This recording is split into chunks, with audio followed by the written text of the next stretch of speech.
Striker Eureka, the Australian Jaeger and only one of its kind, a Mark V.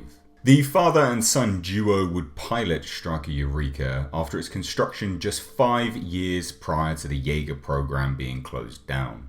Striker was launched and put into active service on November 2nd, 2019, and Hercules and Chuck Hansen would pilot the Mark V to 12 kaiju kills. Striker Eureka boasts an impressive round of stats and claims to be the strongest and quickest Jaeger ever to be built, though that record may change in the sequel.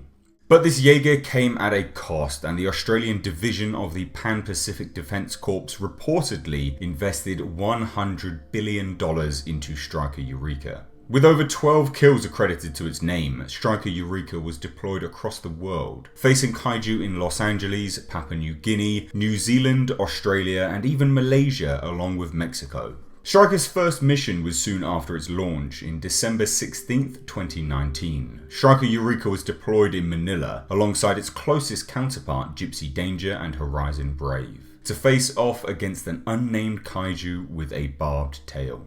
It would go on to fight in numerous team missions or solo attacks, all in an effort to stop the kaiju threat. Striker Eureka in combat adopts the stance of a boxer or brawler, however this stems directly from its pilots and their attack preference.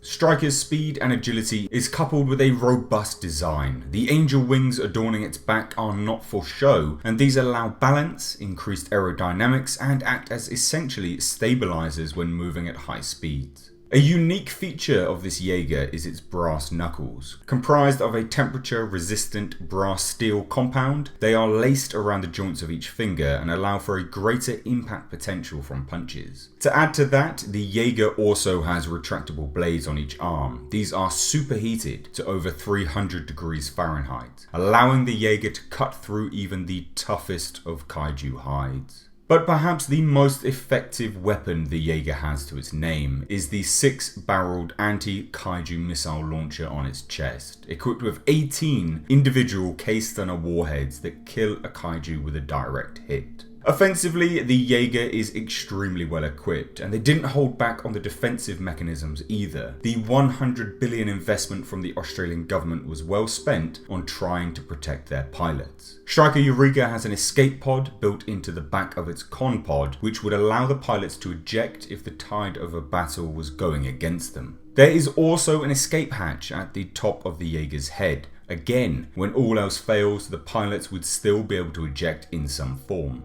Sadly, we didn't see too much of Striker Eureka, but I still felt it added to the overall story and universe of Pacific Rim. If the Australian government had previously invested $100 billion into Striker, I wonder just how much they would have invested in the upcoming sequel and what that will translate to in design and effectiveness.